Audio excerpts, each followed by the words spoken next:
Nagchilak sa Balisin Island si Kim Chiu at dito animoy siya nagflex ng kanyang itinatagong appeal.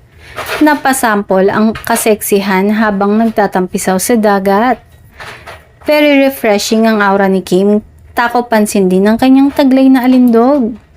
Mapangakit nga umano na talagang pinatunayan ng aktres ang kanyang pagiging calendar girl.